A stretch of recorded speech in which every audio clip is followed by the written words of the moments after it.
ওম শান্তি। আজিৰ তাৰিখ 24 মে 2024 বৰ্ষ। প্ৰাতঃ মুৰলী বাপদাদা মধুবন।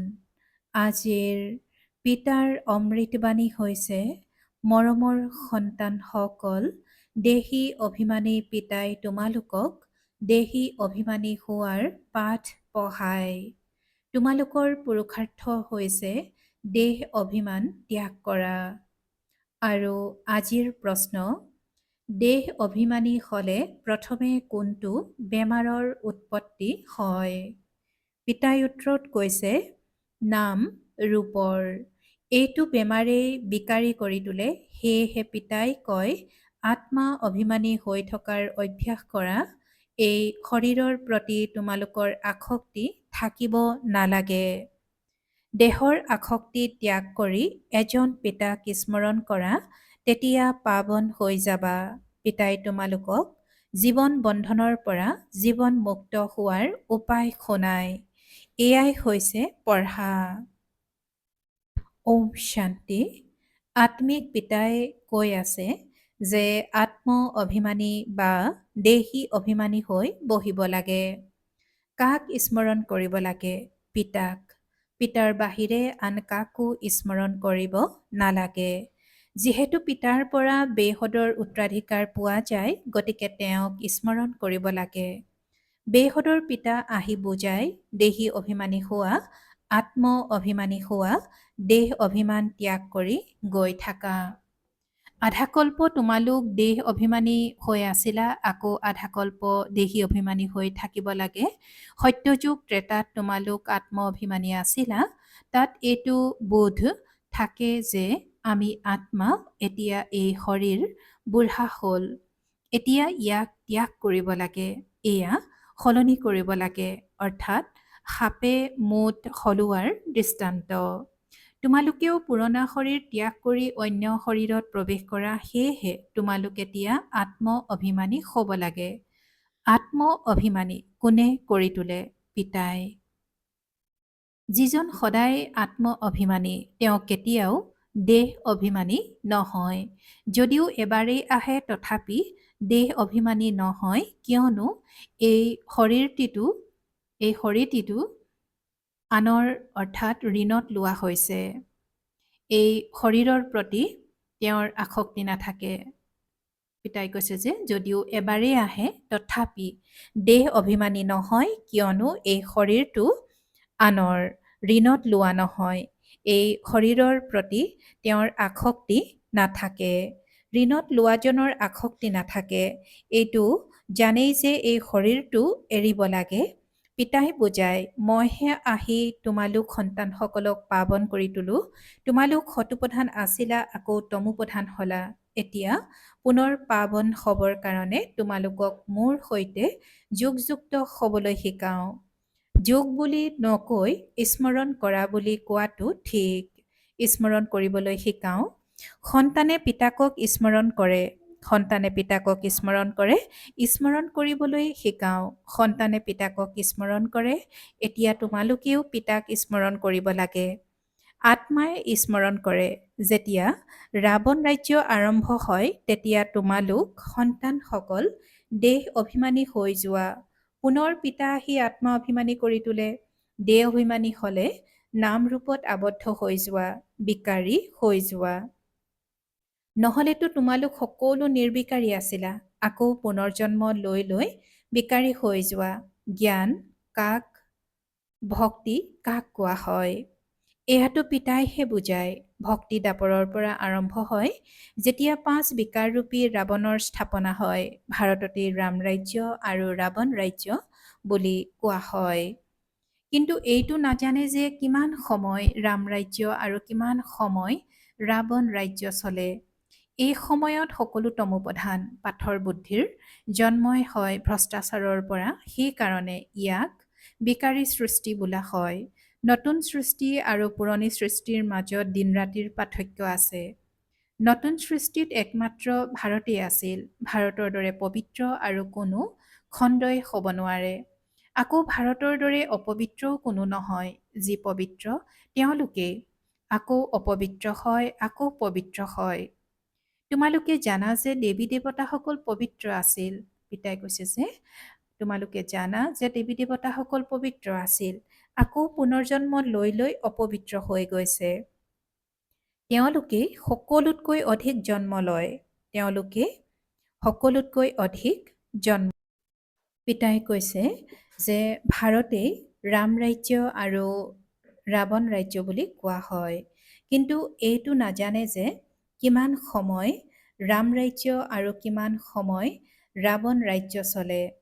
এই সময়ত সকলো তমোপ্ৰধান পাথৰ বুদ্ধিৰ জন্মই হয় ভ্ৰষ্টাচাৰৰ পৰা। সেইকাৰণে ইয়াক বিকাৰী সৃষ্টি বোলা হয়।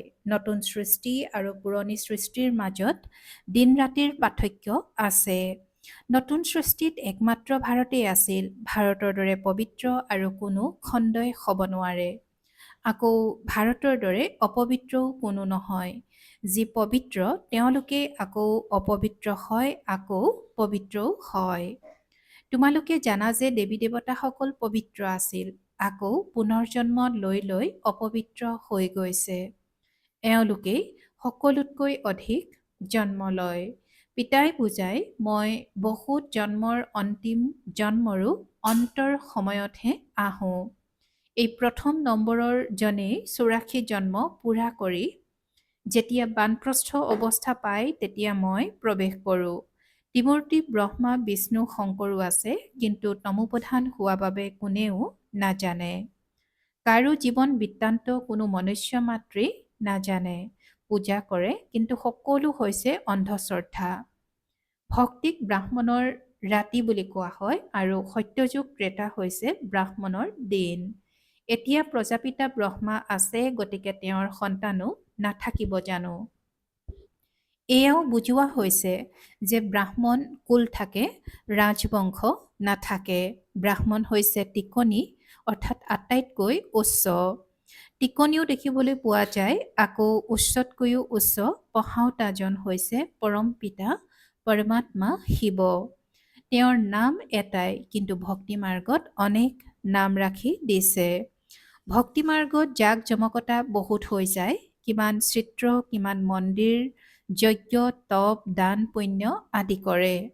এনেকৈ কয় যে ভক্তিৰ দ্বাৰা আকৌ ভগৱানক পোৱা যায়। কাক পায়? যিসকল প্ৰথমতে আহে তেওঁলোকে প্ৰথমে ভক্তি আৰম্ভ কৰে। যিসকল ব্ৰাহ্মণৰ পৰা দেৱতা হয় তেওঁলোকে যথা ৰজা ৰাণী তথা প্ৰজা, সৰ্বগুণ সম্পন্ন, ষোলকলা সম্পূৰ্ণ, সম্পূৰ্ণ নিৰ্বিকাৰী, অহিংসা পৰম দেৱী দেৱতা ধৰ্ম আছিল। ভাৰতত একমাত্ৰ আদি সনাতন দেৱী দেৱতা ধৰ্ম আছিল। তেতিয়া প্ৰচুৰ ধন আছিল। পিতাই সোঁৱৰাই দিয়ে, প্ৰথমতে তোমালোক দেৱী দেৱতা ধৰ্মৰ সকলেই 84 জন্ম লোৱা। সকলোৱে নলয়, হয় কেৱল সৰ্বাধিক অৰ্থাৎ 84 জন্ম। তেওঁলোকে আকৌ 84 লাখ জন্ম বুলি কৈ দিয়ে। কল্পৰ আয়ুসো লাখ লাখ বছৰ বুলি কৈ দিছে। পিতাই কয়, এয়া হৈছে 5000 বছৰৰ ড্ৰামা। এয়া হৈ গ'ল জ্ঞান। জ্ঞানৰ সাগৰ বুলি একমাত্ৰ শিৱ বাবাৰেই গায়ন কৰা হয়। সেয়া হৈছে সদৰ পিতা আৰু এয়া হৈছে বেসদৰ বাবা। যেতিয়া দুখী হয় তেতিয়া সদৰ বাবাসকল থকা সত্ত্বেও বেসদৰ পিতাক স্মৰণ কৰে। পুনৰ্জন্ম লওঁতে লওঁতে সৃষ্টি পুৰণি তমোপ্ৰধান হৈ যায়, তেতিয়া আকৌ পিতা আহে। ছেকেণ্ডত জীৱন মুক্তি পোৱা যায় কাৰ দ্বাৰা? বেসদৰ পিতাৰ দ্বাৰা। তেন্তে নিশ্চয় জীৱন বন্ধনত আছে। পতিত গতিকে আকৌ পাৱন হ'ব লাগে। এয়াতো ছেকেণ্ডৰ কথা। জ্ঞান 1 ছেকেণ্ডৰ, কিয়নো পঢ়াটো তোমালোকে বহুত পঢ়িছা। সেয়া সকলো মনুষ্যই মনুষ্যক পঢ়ায়, পঢ়েতো আত্মাইহে। কিন্তু দেহ অভিমানৰ কাৰণে নিজক আত্মা বুলি পাহৰি এনেকৈ কৈ দিয়ে যে মই অমুক মন্ত্ৰী, এয়া হওঁ। বাস্তৱত হৈছে আত্মা। আত্মাই শ্ৰীমান শ্ৰীমতীৰ শৰীৰৰ দ্বাৰা ভূমিকা পালন কৰে আৰু এইটো পাহৰি যায়। আচলতে আত্মাই সেই শৰীৰৰ দ্বাৰা ভূমিকা পালন কৰে। কোনোবা কিবা হয় আৰু কোনোবা আন কিবা হয়। পিতাই বুজায়, এতিয়া এই পুৰণি সৃষ্টি পৰিৱৰ্তন হৈ নতুন হয়, বিশ্বৰ ইতিহাস ভূগোল নিশ্চয় পুনৰাবৃত্তি হয়, নতুন সৃষ্টি হৈছে শতোপধান। ঘৰো প্ৰথমে নতুন হৈ থকা অৱস্থাত শতোপধান বুলি কোৱা হয়, আকৌ পুৰণা জৰাজীৰ্ণ তমোপধান হৈ যায়। এই বেহদৰ নাটক বা সৃষ্টি চক্ৰৰ জ্ঞান বুজিব লাগে, কিয়নো এয়া হৈছে পঢ়া, ভক্তি নহয়। ভক্তিক পঢ়া বুলি কোৱা নহয়, কিয়নো ভক্তিত কোনো লক্ষ্য উদ্দেশ্য নাথাকে। জন্ম জন্মান্তৰ বেদ শাস্ত্ৰ আদি পঢ়ি থকা।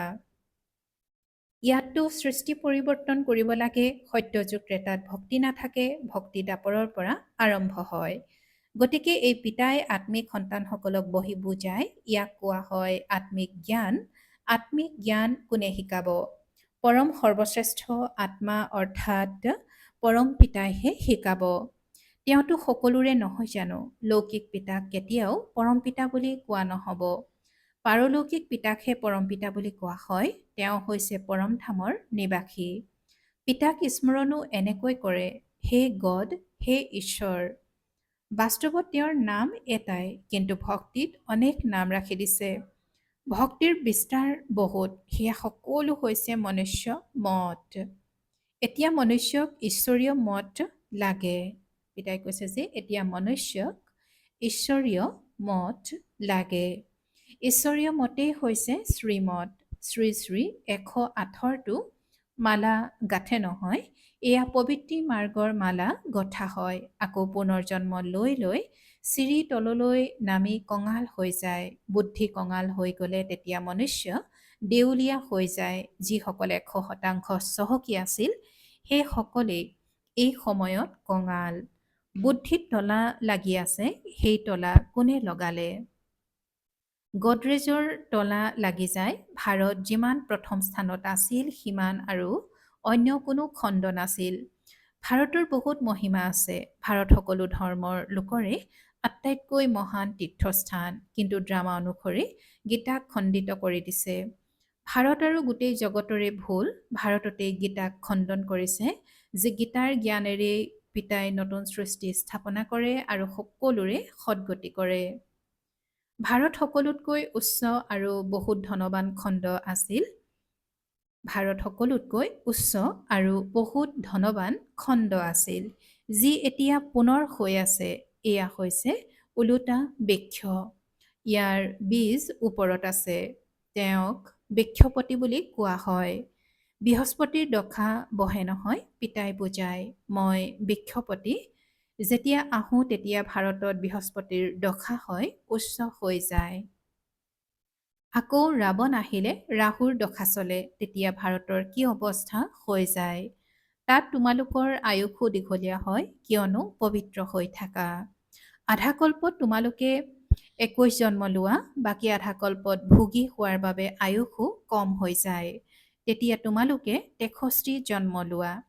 এতিয়া পিতাই বুজাই সদুপধান হ'ব লাগে, সেইবাবে মাম একম অৰ্থাৎ কেৱল মোক স্মৰণ কৰা। সকলো ধৰ্মৰ লোকেই বৰ্তমান তমোপধান। তোমালোকে এই জ্ঞান সকলোকে দিব পাৰা। আত্মাসকলৰ পিতাটো এজনেই। সকলো হৈছে ভাই ভাই, কিয়নো আমি আত্মাসকল এজন পিতাৰেই সন্তান। যদিও কয় হিন্দু মুছলমান ভাই ভাই, কিন্তু অৰ্থ নাজানে। আত্মাই কয় ঠিকেই, সকলো ভাতৃৰ পিতা এজন, উত্তৰাধিকাৰ দিবই লাগে শ্ৰেষ্ঠ পিতাই। তেওঁ আহেও ভাৰতলৈকে। শিৱ জয়ন্তী পালন কৰে, কিন্তু তেওঁ কেতিয়া আহিছিল এয়া কোনেও নাজানে। তোমালোকৰ যুদ্ধ হৈছে 5 বিকাৰৰ সৈতে। কাম অৰ্থাৎ বিকাৰ হৈছে তোমালোকৰ 1 নম্বৰ শত্ৰু। ৰাৱণক জ্বলায়, কিন্তু সেইজন কোন, কিয় জ্বলায়, একোৱেই নাজানে। দাপৰৰ পৰা তোমালোক অৱনমিত হৈ এতিয়া পতিত হৈ গৈছা। এফালে শিৱ বাবাক স্মৰণ কৰি পূজা কৰে, আনফালে আকৌ তেওঁক সৰ্বব্যাপী বুলি কয়। যিয়ে তোমালোকক বিশ্বৰ মালিক কৰি তুলিলে, তেওঁক মায়াৰ পাকচক্ৰত আহি তোমালোকে গালি দিয়া। পিতাই কয়, মৰমৰ সন্তানসকল, তোমালোকে মোক অগণন জন্মত লৈ গৈছা, মই কণ কণত আছো বুলি কৈ দিছা। এয়াও ড্ৰামা ৰচি থোৱা আছে। বেহদৰ পিতাই গ্লানি কৰি কিমান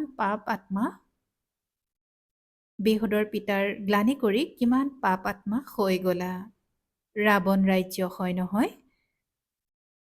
এয়াও তোমালোকে জানা, এই সময়ত সকলো ভক্ত, সকলোৰে সদ্গতি কৰোতাজন কোন? সত্যখণ্ড স্থাপন কৰোতা সকলোৰে বাবা, ৰাৱণক বাবা বুলি কোৱা নহয়।